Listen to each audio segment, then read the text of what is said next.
Next Sunday is Christmas Day, but tonight, it's mid-December, it's soup season. Let's make a soup. One of my favorite soups in the entire world. And it's time to switch a couple of letters around, shuffle them about, because we don't believe in cultural appropriation here. We believe in cultural appreciation. If you love some kind of food from a culture, learn about it, learn how to make it. It may not be dead on authentic, but please yourself, man. So let's head over to the board. I'm making one of my favorite soups in the whole world. Miso soup, one of my favorites. Pretty much my start to every great Japanese meal I've ever had in my life. Kombu, this is a dried kelp. All right. First we're going to make our dashi. That's the base of any Japanese soup. It's used in, it's basically like their chicken stock, but instead of chicken, katsuobushi. These are dried bonito flakes. Bonito is it's in the tuna family. They're dried, shaved, and then smoked. The kombu and the bonito flakes make the basis of our dashi. And we'll see that at the stove in a minute. White miso, this is shiro miso. There's white, yellow, and red. I grabbed the white just because it was on the shelf while I was shopping. It's basically the mildest, sort of sweetest one. They get more intense as the color darkens. Wakame, another seaweed. This is going to be used in the dashi. This is going to go in our soup.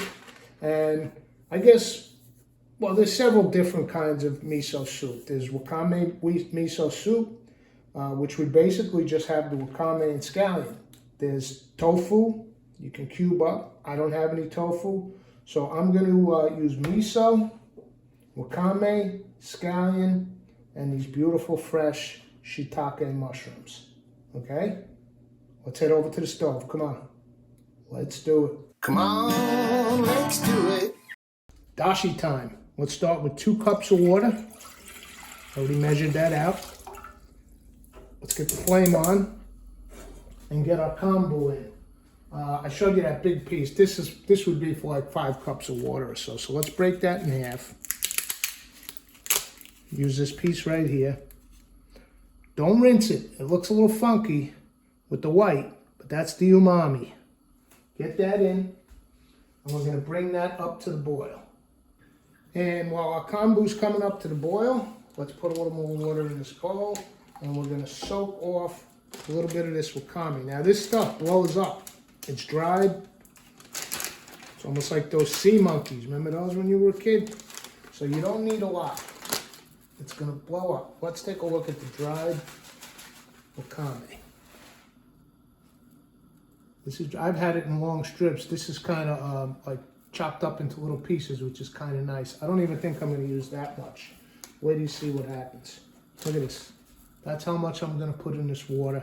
And we soak that off to the side to reconstitute it, and then we put it in the soup. So we'll just let that soak and come back to life. Okay, just as it came up to the boil, I turned it down a little. You don't want to boil the kombu too hard, it'll get bitter. So once it comes up to the boil, let's remove it. And in with, well, I'm only using 2 cups of water. This is almost like a half recipe. So I'll use about a half cup of the katsuobushi. Dried, shaved bonito flakes with some nice smoke on them, nice wood smoke. All right, that's about a half cup. And now what you do is you turn off the heat. Those are so delicate. Then we're just going to let those sink to the bottom and sort of infuse. All right, take a look at our wakame here. Remember those little pellets we dropped in? They blew up into nice paper-thin sheets of delicious, nutritious seaweed. So we'll drain those out, and then they'll be ready for our soup. Now, the dashi has been off the heat. You can see the bonito has sort of sunk to the bottom. So now we want to drain this. I drain it into another pot, but I'm using both pots that I'm going to use, so I'll just do this. And you can save these tuna flakes. They're weakened down each time, but there's something called dashi 1 and dashi 2, okay? This is dashi 1. Then you can make dashi 2 out of these. A little weaker, but it has other uses. All right, let me wipe this out because I want now just clear liquid. As always, oh, come on, let's do it. Quality control. It's the most delicate stock you can imagine, and the base for just about everything. So back into the pot we go, and we're ready to make our soup. All right, so let's put the heat back on, but as low as we can go, low simmer. And let's start by putting in our shiitake. Just cook those a little bit. They'll impart a beautiful earthy flavor to the stock, which already is filled with umami thanks to that kombu and katsuobushi. So let's let that simmer away. Okay, those shiitakes had a good few minutes to infuse, soften up a little. Let's go in with some wakame. Those few little nibs gave us this whole bowl full. I'm not going to use all of it. Just going to do it by eye.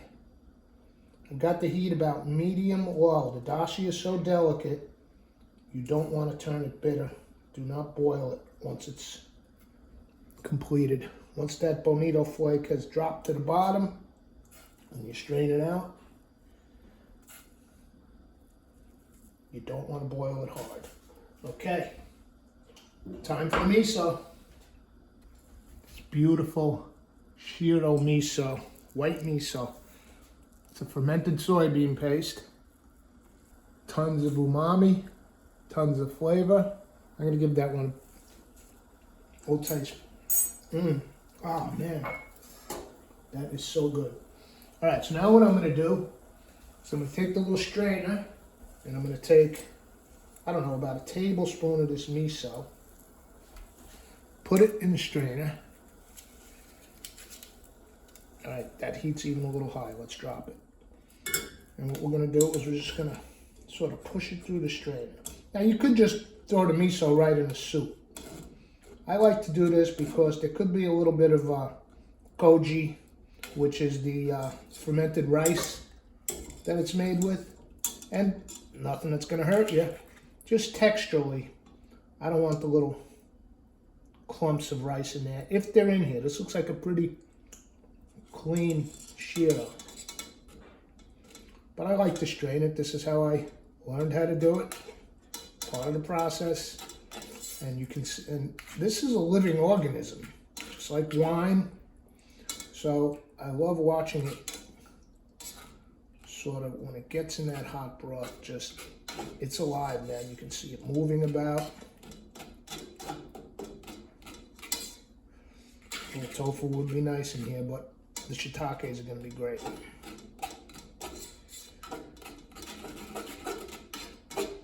All right, and then that's all there is to it. Make some dashi, add your sides, your condiments. In this case, we're using shiitake mushroom, wakame seaweed. See, okay. See, there's a little bit of koji, which will be fine in the soup, but I'm gonna put it to the side, and I think it's time to go. Let's get our ladle here. Heat can go off.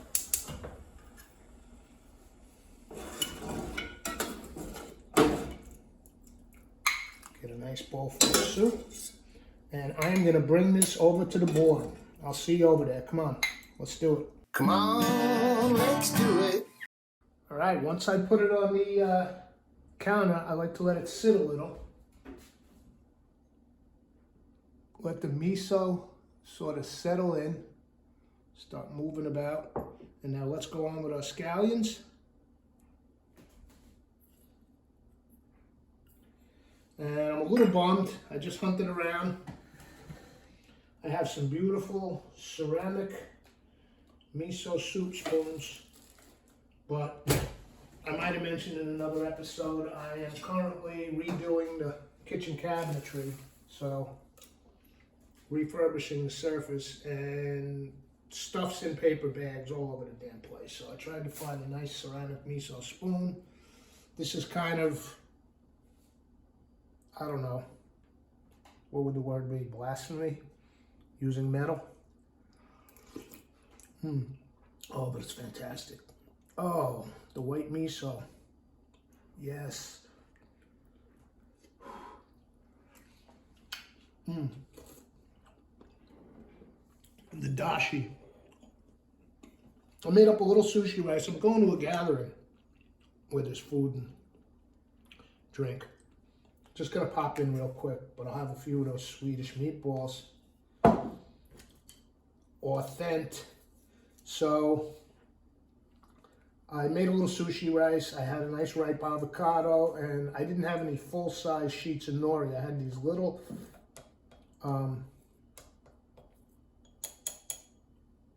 like 4-inch pieces left over from something. So I just made a couple of quick avocado rolls to go with the soup. Perfect. Sushi rice actually came out good. There was a time I used to cook a lot of Japanese food many years ago. I haven't done it. Like anything, you lose your chops a little. Great little winter bite, winter snackage before I head up to this pre-holiday gathering. Pardon me while I go in and out of frame here.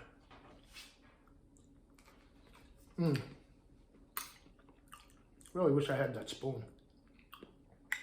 Anyway, that's it. Miso soup. Simple. Just need the ingredients. Find yourself a good Asian grocer. Get some bonito fish flakes, some kombu, whatever other seaweed you like. I like hijiki too. Great seaweed. Some nice organic miso. This is a treat. We'll see you for the next episode. Come on, let's do it.